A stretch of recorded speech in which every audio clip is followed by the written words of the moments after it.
വെടിനിർത്തൽ കരാറിന്റെ ആദ്യഘട്ടം പ്രാബല്യത്തിൽ വന്നതിന് പിന്നാലെ ഗാസയിൽ നിന്നും ഇസ്രയേൽ സൈന്യം പിന്മാറി തുടങ്ങി. ഗാസയിലെ പല പ്രദേശങ്ങളിലായി കഴിയുന്ന പതിനായിരക്കണക്കിന് പലസ്തീൻകാർ തങ്ങളുടെ വീടുകളിലേക്ക് മടങ്ങി തുടങ്ങിയിട്ടുമുണ്ട്. ഗാസയിലെ ഏതാനും സ്ഥലങ്ങളിൽ സാന്നിധ്യം തുടരുമെന്നറിയിച്ച ഇസ്രയേൽ സൈന്യം തങ്ങളുടെ നിയന്ത്രണത്തിലുള്ള കേന്ദ്രങ്ങളിൽ നിന്ന് ഒഴിഞ്ഞു നിൽക്കണമെന്നാണ് ജനങ്ങളോടിപ്പോൾ ആവശ്യപ്പെട്ടിരിക്കുന്നത്. ഇസ്രയേൽ ഹമാസ് വെടിനിർത്തൽ കരാർ ഒപ്പിടൽ ചടങ്ങ് നാളെ ഈജിപ്തിലാണ് നടക്കുന്നത്. US പ്രസിഡന്റ് ഡൊണാൾഡ് ട്രംപും ചടങ്ങിൽ പങ്കെടുക്കുന്നുണ്ട്. ഏറെ അനിശ്ചിതത്വങ്ങൾക്ക് ശേഷമാണ് ഹമാസും ഇസ്രയേലും ഗാസയിലെ സമാധാന പദ്ധതി അംഗീകരിച്ചത്. മണിക്കൂറുകൾ നീണ്ട ചർച്ചകൾക്ക് ശേഷം കഴിഞ്ഞ ദിവസമാണ് ഇസ്രയേൽ മന്ത്രിസഭ പദ്ധതിയുടെ ആദ്യഘട്ടത്തിന് അംഗീകാരവും നൽകിയത്. ഇക്കാര്യം ഇസ്രയേൽ പ്രധാനമന്ത്രി ബെഞ്ചമിൻ നെതന്യാഹു ഔദ്യോഗികമായി അറിയിക്കുകയുമായിരുന്നു. പിന്നാലെ ഗാസ സമയം ഉച്ചയ്ക്ക് 12-നാണ് വെടിനിർത്തൽ നിലവിൽ വന്നത്. 24 മണിക്കൂറിനുള്ളിൽ എല്ലാ ആക്രമണങ്ങളും നിർത്താനുള്ള കരാറിനാണ് മന്ത്രിസഭ അംഗീകാരം നൽകിയത്. കൂടാതെ 72 മണിക്കൂറിനകം ഹമാസ് ബന്ദികളാക്കിയ ഇസ്രയേലുകാരെയും ഇസ്രയേൽ തടവറയിൽ കഴിയുന്ന പലസ്തീനികളെയും മോചിപ്പിക്കണമെന്നും കരാറിൽ വ്യവസ്ഥയുണ്ട്.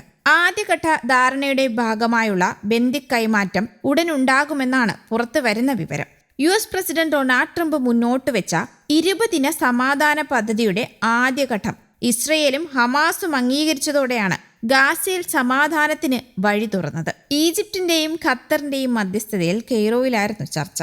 3 ദിവസമെടുത്ത് 56 മണിക്കൂറിനകം ചർച്ച നടത്തിയ ശേഷം ഇസ്രയേലും ഹമാസും വെടിനിർത്തലിനും ബന്ദി കൈമാറ്റത്തിനും സമ്മതിച്ചെന്ന് ട്രംപ് പ്രഖ്യാപിക്കുകയായിരുന്നു. അതേസമയം ഗാസയിലെ സമാധാന സ്ഥാപനത്തിന്റെ ക്രെഡിറ്റ് കൈക്കലാക്കാൻ ട്രംപും വൈറ്റ് ഹൌസും അങ്ങേയറ്റം ജാഗ്രത പുലർത്തി എന്നതാണ് മറ്റൊരു പ്രധാന കാര്യം. വൈറ്റ് ഹൌസിൽ കൺസർവേറ്റീവ് നേതാക്കളുമായുള്ള വട്ടമേശ സമ്മേളനത്തിനിടെ ഇതിനായി നീക്കങ്ങൾ കൃത്യമായി നടന്നു. പശ്ചിമേഷ്യൻ കാര്യങ്ങൾക്കുള്ള ട്രംപിന്റെ ദൂതൻ ഖത്തർ പ്രധാനമന്ത്രിക്കും ഇസ്രയേൽ ഹമാസ് നേതാക്കൾക്കുമൊപ്പം കെയ്റോയിൽ സമാധാന ചർച്ച നടത്തുന്ന സമയത്തായിരുന്നു ഇത്. വിദേശകാര്യ സെക്രട്ടറി മാർക്കോ റൂബിയോ ട്രംപിനോട് ഒരു കാര്യം പറയാനുണ്ടെന്നും മാധ്യമങ്ങൾ പോയതിനു ശേഷമേ അത് പറയാനാകൂ എന്നും അറിയിച്ചു. തുടർന്ന് ട്രംപിന്റെ അരികിലെത്തി കാതിൽ രഹസ്യം പറയുകയും കുറിപ്പ് കൈമാറുകയും ചെയ്തു. തുടർന്നാണ് ഞങ്ങൾ പശ്ചിമേഷ്യയിൽ സമാധാനം പുനഃസ്ഥാപിക്കാൻ പോകുന്നുവെന്ന് ട്രംപ് പ്രഖ്യാപിച്ചത്. എന്നിട്ടും കടമ്പകൾ ഏറെയുണ്ടായിരുന്നു. ഇസ്രയേൽ സർക്കാരിന്റെ അനുമതി വേണമായിരുന്നു.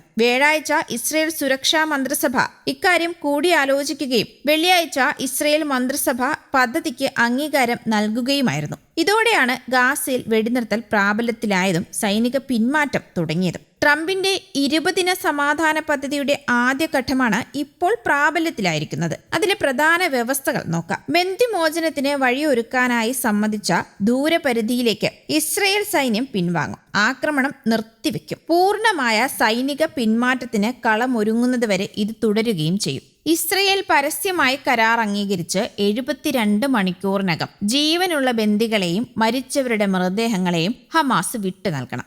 ബന്ദിമോചനം ഉണ്ടായാൽ 250 ജീവപര്യന്ത തടവുകാരെയും 2023 ഒക്ടോബർ 7 ശേഷം തടവിലാക്കിയ സ്ത്രീകളും കുട്ടികളും ഉൾപ്പെടെ 1700 ഗാസക്കാരെയും ഇസ്രയേൽ വിട്ടയക്കണം. ഒരു ബന്ദിയുടെ മൃതദേഹാവശിഷ്ടത്തിനു പകരം 15 എന്ന കണക്കിൽ ഗാസക്കാരുടെ മൃതദേഹാവശിഷ്ടങ്ങളും വിട്ടു നൽകണം. കരാർ നടപ്പായാൽ ഗാസയിലേക്ക് പൂർണ്ണതോതിൽ മാനുഷിക സഹായം അനുവദിക്കും. ഹമാസിന്റെയോ ഇസ്രയേലിന്റെയോ ഇടപെടലില്ലാതെ UN-നും ഏജൻസികൾക്കും മാത്രമാകും സഹായ വിതരണ ചുമതല ലഭിക്കുക.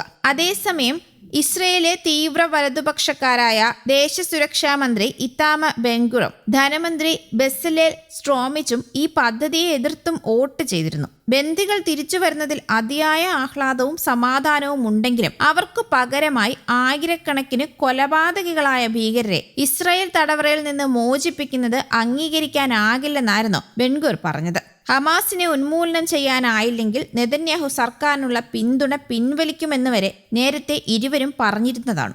സമാധാന കരാർ നിലവിൽ വന്നതിന് ശേഷവും ഗാസയിൽ ഇസ്രയേൽ ആക്രമണം നടത്തിയതായും റിപ്പോർട്ടുകളുണ്ട്. അതിനിടെ ഇന്നലെ വൈകിട്ട് അവസാനിച്ച 24 മണിക്കൂറിൽ ഇസ്രയേൽ ആക്രമണത്തിൽ ഗാസയിൽ 17 പേരാണ് കൊല്ലപ്പെട്ടത്. മുൻപ് കൊല്ലപ്പെട്ട 7 പേരുടെ മൃതദേഹങ്ങൾ കണ്ടെത്തുകയും ചെയ്തു. ഗാസയിലേക്ക് ഉടൻ സഹായം എത്തിയില്ല എങ്കിൽ കുട്ടികളുടെ കൂട്ടമരണം സംഭവിക്കുമെന്നാണ് യുനിസെഫ് ഇപ്പോൾ മുന്നറിയിപ്പ് നൽകുന്നത്. News desk Kerala Kaumudi.